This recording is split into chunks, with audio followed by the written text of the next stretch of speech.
I wrote a resume for my dream job, the one I was not qualified for. I spent hours perfecting it, making myself sound adequate for work I desperately wanted but didn't think I could actually have. Then I stared at the send button for 20 minutes and closed my laptop without clicking it. Who was I kidding? I didn't have enough experience. A week later, my phone rang. "Hi, this is Thomas from Wildwood Sanctuary. We received your resume and we'd love to have you come in for an interview." I was confused. I never sent that resume, but I showed up anyway, out of curiosity. What I found there made me speechless. Before we dive in, have you ever gotten an opportunity you didn't think you deserved? Drop your answer in the comments below. And if you love stories about taking chances, finding purpose, and fighting for your dreams, please subscribe so you don't miss our next one. Now let me take you back to the night I wrote a resume for an impossible job. I worked as an operations manager for a logistics company in Minneapolis, coordinating supply chains, managing shipments, optimizing routes. It paid an honest salary with good benefits. It was stable, respectable. My parents were proud of their girl's career, but it was not what I dreamed about when I imagined myself being 32. I had a degree in biology. I'd graduated 10 years ago with dreams of working in conservation, of helping protect endangered species, of spending my days outdoors rather than in fluorescent-lit offices. But conservation jobs were competitive and often poorly paid, and after years of failed attempts, I'd taken the logistics job temporarily. And I was still there, still spending my weekends hiking alone, volunteering occasionally at the local nature center, dreaming about a life I'd convinced myself I couldn't have. On a Thursday evening in late September, I was scrolling through my phone after another soul-crushing day of optimizing delivery schedules. I clicked on a conservation job board I visited sometimes when I needed to torture myself with glimpses of the life I wasn't living. And I saw it. Conservation Coordinator Wanted, Wildwood Sanctuary. Full-time position coordinating wildlife rehabilitation programs, educational outreach, and conservation partnerships. Seeking candidate with biology background, program management experience, and passion for wildlife conservation. Located in the Boundary Waters region of northern Minnesota. My heart started pounding. This was it. This was the job. Everything I'd ever wanted wrapped into one posting. I clicked through to their website. Wildwood Sanctuary was a 400-acre wildlife rehabilitation center and nature preserve about 2 hours north of Minneapolis. They rescued injured wildlife, rehabilitated them, and released them back into the wild when possible. They also ran educational programs for schools and the public. The photos on the website showed forests and meadows, rehabilitation facilities with eagles and owls and foxes, staff members carefully tending to injured animals. It looked like paradise. Then I read the job requirements more carefully. Minimum 5 years experience in conservation or wildlife management, master's degree preferred, proven track record in program development and grant writing. Established relationships within the conservation community. My excitement deflated. I had the biology degree, but it was a bachelor's and it was 10 years old. I had program management experience, but in logistics, not conservation. I'd never written a grant in my life. I had no connections in the conservation world beyond volunteering a few hours a month at a nature center. I wasn't qualified. Not even close. But something made me open a new document and start writing a resume anyway. I spent 3 hours on it.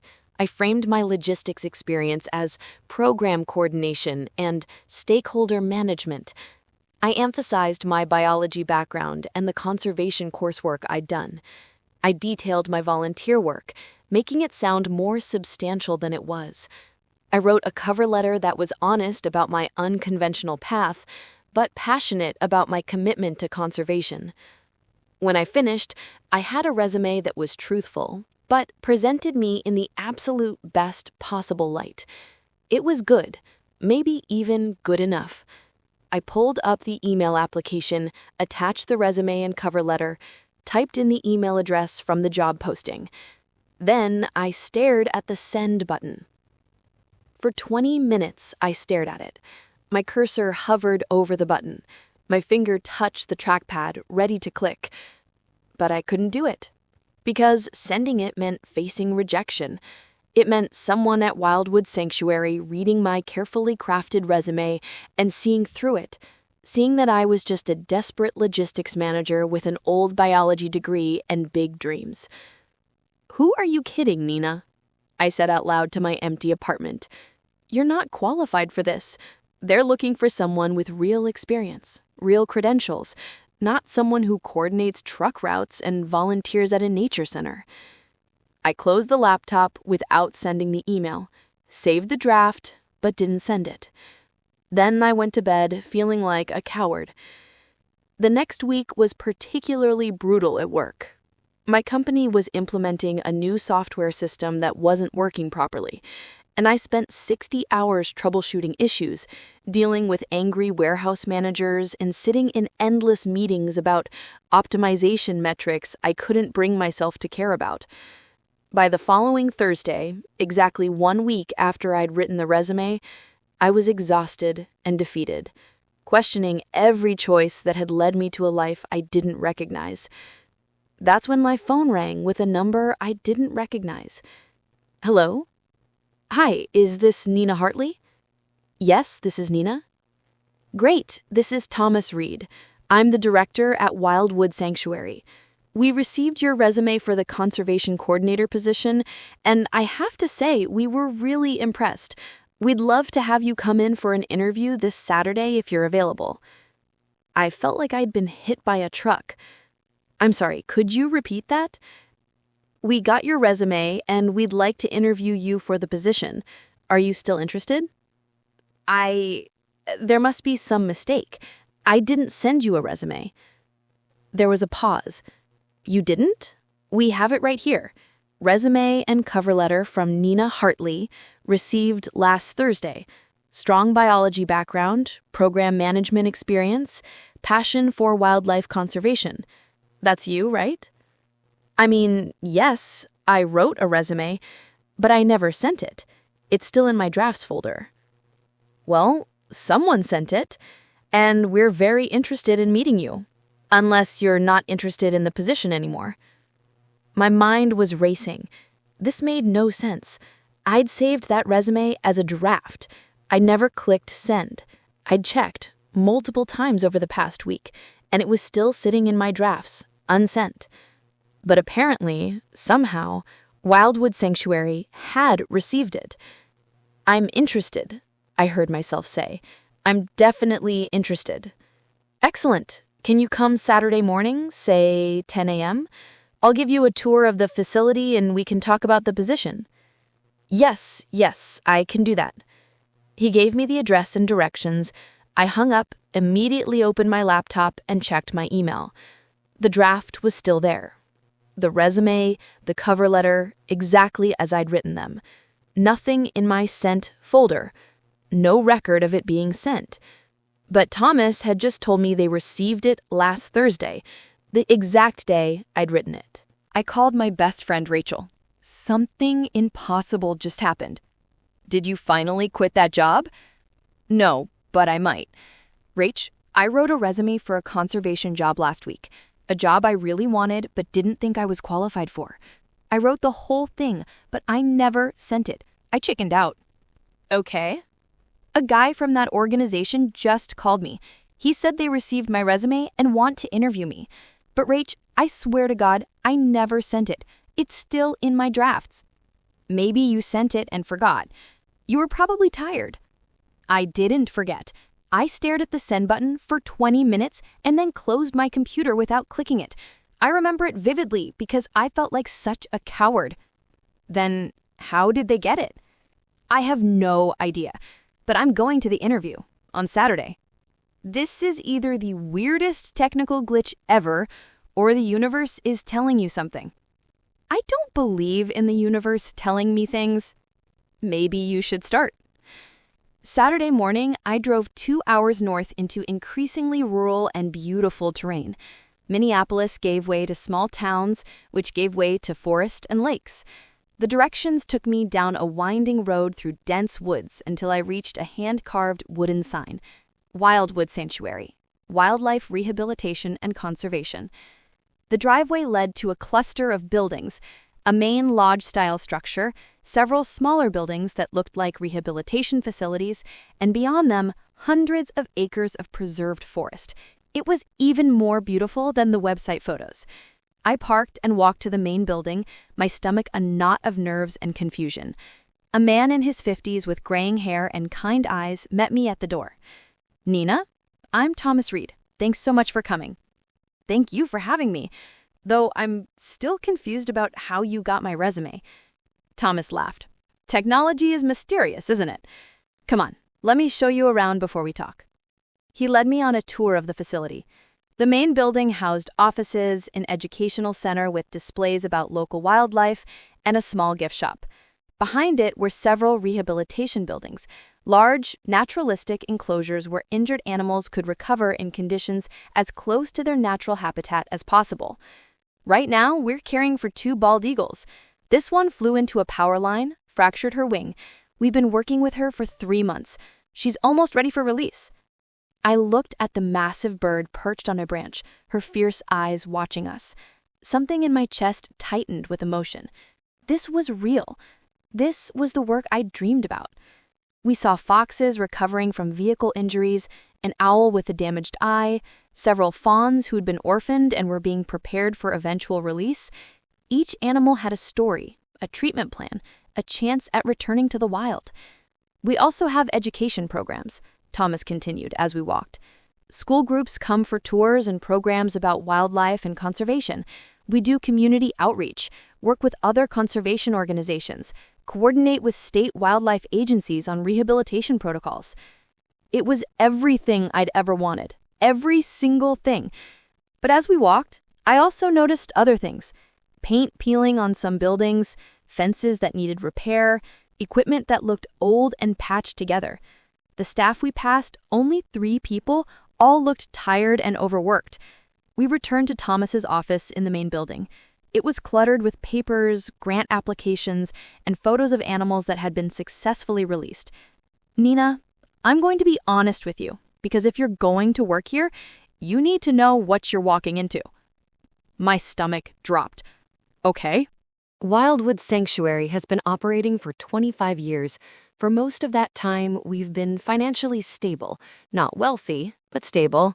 But 3 years ago, we lost our biggest private donor. 2 years ago, a major state grant we'd relied on was cut. Last year, our conservation coordinator, the position you'd be filling, left for a better paying job, and we haven't been able to replace her. He pulled out a folder, showed me a budget spreadsheet that meant nothing to me, but clearly meant something terrible to him. "We're in trouble. We have maybe 6 months of operating funds left. If we can't secure significant new funding by March, we'll have to close. The animals currently in rehabilitation would be transferred to other facilities if we can find space. Everything we've built would be gone." I felt like I'd been punched. That's terrible. It is. And I'm telling you this because the person in this coordinator position isn't just managing programs. They're helping save this place. We need someone who can write grants, cultivate donors, create programs that generate revenue, build partnerships with other organizations. We need someone who can help us find a way to survive. He looked at me directly. "Your resume shows program management experience. You know how to coordinate complex operations, manage stakeholders, solve logistical problems. Those are exactly the skills we need right now. But Nina, I have to be honest. This isn't going to be easy. This is going to be one of the hardest jobs you've ever had, and there's no guarantee we'll succeed." I should have been terrified. I should have thanked him politely and left. But instead, I felt something I hadn't felt in years. Purpose. "I want the job," I said. Thomas smiled. "It pays $48,000. That's the best we can do right now." That was $24,000 less than I currently made. "That's fine. You'd need to start as soon as possible. We're running out of time. I can give 2 weeks' notice at my current job. Start in 3 weeks. Then welcome to Wildwood Sanctuary, Nina. I hope you know what you're getting into." I didn't. I really didn't. My first day was a Monday in mid-October. Thomas gave me a desk in the shared office space, introduced me to the small staff, Harry, the wildlife veterinarian, Claire, who managed the rehabilitation facilities, and Jerry, who handled maintenance and facilities. And he handed me a stack of piles. These are grant applications that are due in the next 3 months. These are our current education programs and their attendance numbers. These are contacts at other conservation organizations, and this is our donor database, such as it is. I looked at the overwhelming pile of papers and felt my first flutter of real panic. Where should I start? Wherever you think will make the biggest impact fastest. We need money, Nina. That's the bottom line. Everything else is secondary to keeping the lights on. Over the next 2 weeks, I worked 12-hour days trying to understand the scope of what I'd taken on. I'd never written a grant proposal in my life, but now I was responsible for applications to multiple foundations, each with different requirements and deadlines. I'd never done fundraising, but now I was supposed to cultivate donor relationships and organize fundraising events. I'd never managed educational programs, but now I was in charge of school visits and public programs. Every day I discovered new things I didn't know how to do. I submitted my first grant application 3 weeks in, a proposal to a regional conservation foundation requesting $75,000 for operational support. I spent 40 hours on it, researching, writing, editing. I thought it was good. It was rejected within a week. The feedback? Proposal lacks specific programmatic outcomes and measurable impact metrics. I didn't even fully understand what that meant. I organized an educational event for local schools, hoping to increase program participation and generate some revenue from attendance fees. I designed activities, created promotional materials, coordinated with teachers. 4 schools signed up. 2 canceled at the last minute. The event that I'd planned for 50 students had 12 attendees. We lost money. 3 weeks into the job, we had an emergency. One of the bald eagles, the one I'd seen on my interview day, developed a serious infection. Harry needed a specific antibiotic immediately, but we'd run out and didn't have the budget for more. Can we order it? I asked. Not without approval. Thomas has to sign off on any unbudgeted expenses over $100, and he's at a meeting in the cities today, unreachable. How much is the antibiotic? $250. I made a decision. Order it. I'll figure out the approval later. Harry looked uncertain, but called in the order. The eagle got the medication and recovered. But when Thomas found out, he pulled me into his office. Nina, I appreciate your initiative, but we can't make unbudgeted purchases without discussion. We're operating on razor-thin margins. Every dollar matters. The eagle needed medication.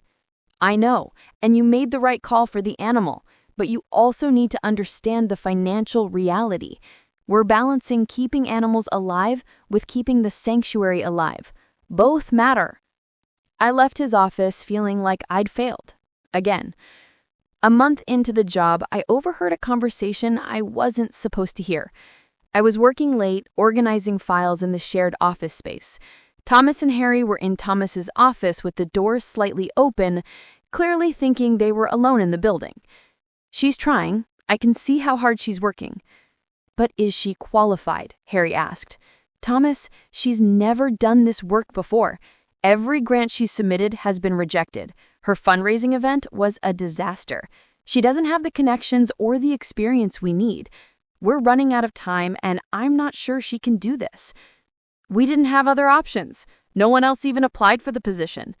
Maybe we should have kept looking. For 6 months, while we burn through our remaining funds? Nina has program management skills. She understands operations. She'll learn the conservation-specific stuff. What if she doesn't learn fast enough? Silence. Then Thomas. Then we'll have bigger problems than who our coordinator is. I left quietly through the back door, got in my car, and cried for 20 minutes in the parking lot. They were right. I wasn't qualified.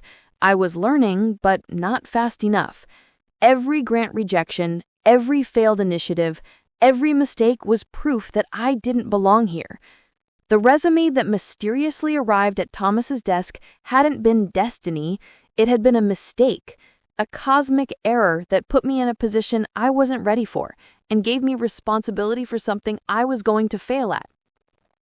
The next morning, I called in sick.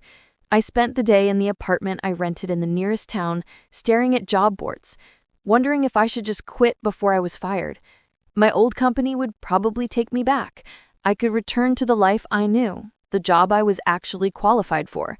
But the thought of going back to optimizing delivery routes and sitting in meetings about supply chain efficiency made me physically ill. For 2 days, I stayed away, paralyzed by indecision and self-doubt. On the third day, Rachel came over with coffee and forced me to talk. I'm not qualified, I told her. I'm failing. I heard them talking about how I'm not good enough for this job, and they're right.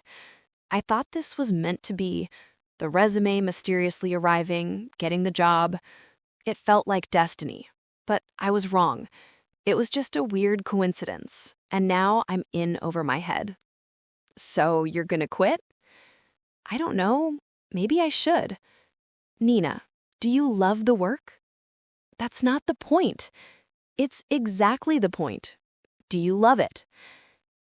I thought about the eagle recovering from her wing injury, the educational program I'd designed that flopped, but had made the 12 kids who attended absolutely light up with excitement about wildlife.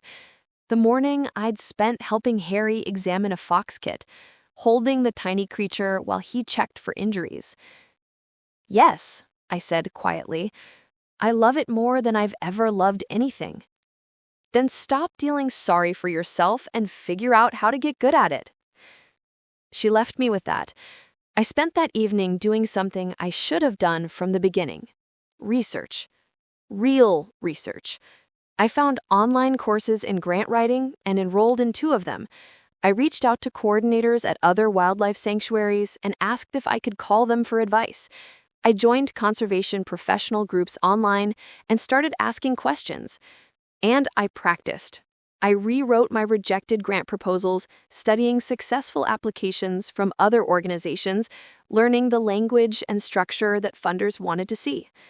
On Monday morning, I drove back to Wildwood Sanctuary. I found Thomas in his office. I need to talk to you, I said. He looked up, concerned. Nina, if this is about what you might have overheard, you were right. I'm not qualified for this job. At least, not yet. But I want to be. Give me 3 more months. I'll work without salary if necessary. I'll do whatever it takes. But give me a chance to prove I can learn fast enough to help save this place. Thomas studied me for a long moment. You don't have to work without salary. But, Nina, 3 months puts us at January. If we don't have significant funding secured by then, we start shutting down operations in February. Can you really make that much difference in 3 months? I don't know, but I'm going to try. He nodded slowly. Then let's try together. The next 3 months were the hardest of my life. I worked constantly, 12, 14-hour days. I took the online grant writing courses at night. I reached out to every conservation organization, every foundation, every potential donor I could find. I rewrote my rejected grant proposals, studying successful applications from other organizations, learning the language and structure that funders wanted to see. I submitted 6 grant applications in November. 4 were rejected, but two were approved. Not huge amounts, but $15,000 and $22,000 respectively. It was something. I organized a December fundraising event, a holiday open house with tours of the sanctuary, opportunities to adopt animals in rehabilitation, sending a donation monthly to that specific animal, and a silent auction. I'd learned from my first failure. This time, I reached out to local media, partnered with community organizations, offered free admission for kids. 200 people came, and we raised $8,000 in a single day. In January, I launched a crowdfunding campaign. I'd been taking photos and videos of the animals in rehabilitation, documenting their stories. I created a campaign page titled Save Wildwood, Give Wildlife a Second Chance, and shared it everywhere. The campaign went viral locally. The story of the sanctuary fighting to survive resonated. People shared it, donated, spread the word. In 3 weeks, we raised $45,000. I also developed a partnership with 3 local school districts. Creating a curriculum-based program where classes could visit the sanctuary is part of their science education. We'd charge a modest fee per student, but it would be steady, predictable revenue. The schools loved it. By the end of January, I sat in Thomas's office with a spreadsheet I'd spent days perfecting. "These are our secured funds," I said, pointing to the numbers. "Grants, donations, the crowdfunding campaign, projected revenue from the new school partnership program. We have enough to operate for another 18 months. And we have momentum. The crowdfunding campaign showed us that the community supports this place. We can build on that." Thomas looked at the numbers for a long time. Then he looked at me. "Nina, when you first got here, I wasn't sure you could do this job. I was desperate enough to take a chance, but I wasn't confident. I'm sorry for that. You were right to doubt me. I wasn't ready. But you made yourself ready. You learned faster than I thought possible. You worked harder than anyone I've ever seen. You didn't just take this job, you fought for it. You proved you deserved to be here." I felt tears building. I couldn't let this place close. I couldn't let it fail. It's not going to, because of you.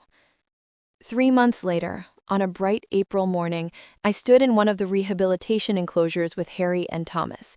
The bald eagle, the one I'd seen on my interview day, the one who'd had the infection crisis, was ready for release. We'd invited the local elementary school class that had been studying eagles. 30 excited kids stood at a safe distance, watching as I carefully opened the enclosure door. The eagle looked at us, at the open door, at the sky beyond. Then she spread her massive wings and launched herself into the air. The kids cheered. I cried. Thomas put his hand on my shoulder. "This is why we do it," he said quietly. "This moment right here." Later that day, I sat in my office, my actual office now, a small room Thomas had cleared for me when the financial crisis passed, and looked at a photo I'd printed and framed. It was the resume, the one I'd written and never sent, the one that had mysteriously arrived at Thomas's desk. I'd asked him about it again months after I'd started. "Thomas, seriously, how did you get my resume? I've checked my email 100 times. I never sent it." He'd pulled out a file, shown me a printout. "This arrived on my desk one morning, just sitting there when I came in. No email, no envelope, no explanation. Just your resume, printed on regular paper. I thought maybe someone from our board had brought it in, but no one knew anything about it. That's impossible." "I know, but Nina, I stopped questioning it. Maybe it was a glitch. Maybe you did send it and somehow all record disappeared. Maybe I'm losing my mind. But however it got here, I'm grateful it did." I still didn't know how it happened. Technology glitch, cosmic intervention, or something I'd never understand. But Rachel had been right. Whether I believed in the universe or not, something had pushed me toward this place. Not to hand me a perfect life, not to make everything easy, but to give me an opportunity, a door standing open, a chance to become someone I didn't know I could be. The job hadn't been destiny in the sense of inevitable, effortless fate. It had been destiny in the sense of potential, the potential to grow, to fight, to prove myself, to build something meaningful. 6 months after starting at Wildwood, Harry and I had become close friends, bonding over our shared love for the work and our shared experience of those desperate early months. I'd gained his respect. My parents didn't understand why I'd taken a pay cut to work at a struggling wildlife sanctuary, but when they visited and saw me working with an injured owl, explaining conservation principles to a group of fascinated kids, they saw something they hadn't seen in years. I was happy. A year after I started, Thomas promoted me to Director of Conservation Programs and gave me a small raise. We'd secured multi-year grants from 2 major foundations, Our school partnership program had expanded to 10 districts. We were planning to build a new rehabilitation facility. Wildwood wasn't just surviving anymore, it was thriving. Destiny, I'd learned, is when opportunity meets preparation. When you're willing to take a chance on something impossible. When you're brave enough to show up even when you're not ready, and then you fight like hell to become ready. What did you think of this story? Share your thoughts in the comments below. If this story about taking chances, finding purpose, and fighting for your dreams, please hit that like button and subscribe for more meaningful stories every day. Don't forget to click the notification bell so you never miss our next inspiring tale. Thanks for watching, and we'll see you in the next one.